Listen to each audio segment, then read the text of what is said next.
Hello student, तो आज मैं आपको बताऊंगा रियल एनालिसिस के इंपॉर्टेंट टॉपिक। सीक्वेंस में पढ़ रहा था, सीक्वेंस के important topic sandwich theorem. Sandwich theorem क्या होता है देखिए, if a N B N C n be the sequence, a N B N C n कोई तीन सीक्वेंस हैं, तो सैंडविच थ्योरम क्या कहता है, बी एन होगा छोटा ए एन से और ए एन छोटा होगा सी एन से। इसका मतलब आपने नहीं समझा होगा, आपको कोई तीन सीक्वेंस दिया होगा, उसमें से आप कोई चाहे ए एन चाहे बी एन चाहे सी एन ले लो। हमने ए एन ले लिया, जब ए एन एक सीक्वेंस आप ले लेंगे, बाकी के जो दो सीक्वेंस बचा होगा ए एन जो लिए रहेंगे वो एक सीक्वेंस से बड़ा होगा और एक सीक्वेंस से छोटा होगा ए एन जो आप सीक्वेंस लिए रहेंगे। तो यहाँ पे देख रहे हैं सी एन से छोटा है बट बी एन से ए एन जो है बड़ा है।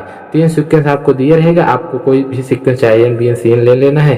तीन जो सीक्वेंस लेंगे, बाकी के दो बचे सीक्वेंस में एक छोटा होगा एक बड़ा होगा, बस। अब वेयर यहाँ पे बी एन क्या है देखेंगे, इसकी लिमिट कैसे ज्ञात करेंगे। लिमिट ही ज्ञात करने के लिए सैंडविच थ्योरम आया है, मैं आपको बता दूं लिमिट ही ज्ञात करेगा किसी भी सीक्वेंस की। तो limit n tends to infinity, हम लोग सीक्वेंस पढ़ रहे थे, n tends to infinity b n, जो इसकी लिमिट होगी, जो बी एन की लिमिट होगी वो लिमिट सी एन के इक्वल होगी। Equal limit n tends to infinity infinite, तो सी एन इक्वल टू जो लिमिट आएगी, हम बी एन की लिमिट निकालेंगे एन टेंड्स टू इन्फिनिटी पे, जो लिमिट आएगी वही लिमिट एल कहलाएगी एल, और limit n tends to infinity c n निकालेंगे वही ये दोनों इक्वल होंगे, इसकी लिमिट और इसकी लिमिट इक्वल होगी। जब ये दोनों इक्वल आ जाएं, दोनों बराबर हो जाए, तो क्या होगा, देन तब हमारा जो लिमिट, कौन सा सीक्वेंस आपका बचा, लिमिट बी एन निकाल लिया, लिमिट सी एन की लिमिट आपने निकाल लिया, एल आ गई, बचा हमारा ए एन सीक्वेंस।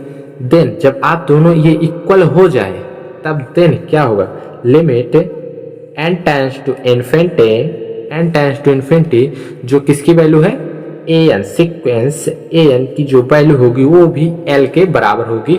अगर लिमिट बी एन और लिमिट सी एन की वैल्यू एल आ जाए, इक्वल हो जाए, तब limit n tends to infinity a n की वैल्यू भी एल ही आएगी। मतलब जो भी वैल्यू आएगी वो तीनों सीक्वेंस की इक्वल आएगी, अगर आपको कोई सीक्वेंस इस टाइप में दिया है सैंडविच थ्योरम के नियम के अनुसार। तो आगे मैं एग्जांपल देखता हूँ, ये मैं एग्जांपल देखूंगा। आप find limit of the sequence by using sandwich theorem. Sandwich theorem से आपको कहेगा लिमिट ज्ञात करना है, तो लिमिट ही ज्ञात करते हैं सैंडविच थ्योरम से। तो दिया है ए एन कोई सीक्वेंस आपको दिया है 5 power N 7 power N plus 9 power N की पावर 1 अपान एन, तो आपको ए एन ले लेना है, ए N 5 power N plus 7 power N plus 9। अब इससे एक छोटा लेना है, इसी से ये एक से बड़ा होना चाहिए, एक से छोटा होना चाहिए। ये मान लो बी एन, आपको इसी से एक छोटा सीक्वेंस बनाना है, एक बड़ा। इससे बड़ा क्या हो जाएगा, जहाँ पे 5 है और 7 है, इस यहाँ पे 9 कर देंगे, तो ये जो हो जाएगी इसकी वैल्यू, ये 9 पावर एन सीक्वेंस जो हो जाएगा, इसकी वैल्यू इससे तो बड़ी आएगी ही। अगर आप एन बराबर कुछ भी पुट करेंगे, इससे बड़ी इसकी वैल्यू आएगी कि नहीं आएगी, जहाँ पे 5 7 वहाँ पे 9 ले लेंगे तो बड़ी ही आ जाएगी। 9 जोड़ोगे तो वैसे ही बड़ी आएगी ना। अब इसी में दो टर्म को कम कर दोगे तो हमारी ये छोटी हो जाएगी नहीं, इससे छोटी हो जाएगी कि नहीं, ये तो ये हो जाएगा हमारा बी एन, ये हो जाएगा हमारा सी एन, ये हो जाएगा हमारा ए एन। तो आप देख रहे हैं तीन सीक्वेंस हमने प्राप्त कर लिया जो हमको सीक्वेंस दिया था। सीक्वेंस ए एन दिया है, ए एन ले लेना है, एक सीक्वेंस से ये बड़ा होना चाहिए, बी एन से बड़ा होना चाहिए और सी एन से छोटे होना चाहिए इसकी वैल्यू जो सीक्वेंस आपको दिया रहे। तो ये हो गया। अब हमको क्या करना है, लिमिट ज्ञात करना है। तो लिमिट हो जाएगा एन टेंड्स टू इन्फिनिटी, तो 9 power N 1 upon N, N cancel हो जाएगा, यहाँ पे 9 बचेगा, तो इसकी लिमिट क्या हो जाएगी, 9 हो जाएगी। और क्या कहा है आपसे, जब ये सीक्वेंस जो आपको दिया है इसे जोड़ोगे 1 1 1 3 हो जाएगा, 1 + 1 2 1 + 2 + 1 3 हो जाएगा, 3 × 9 पावर एन हो जाएगा कि पावर 1 अपान एन हो जाएगी। जब इसकी लिमिट ज्ञात करेंगे, ये सी एन है, इसकी लिमिट ज्ञात करेंगे, limit n tends to infinity 3 × 9 power n power 1 upon n. हम सी एन की लिमिट ज्ञात कर रहे हैं, तो सी एन की लिमिट क्या होगी, तो जब इसी 3 की पावर 1 अपान एन करेंगे, 3 power 1 upon n into 9 power N की पावर 1 अपान एन हो जाएगा।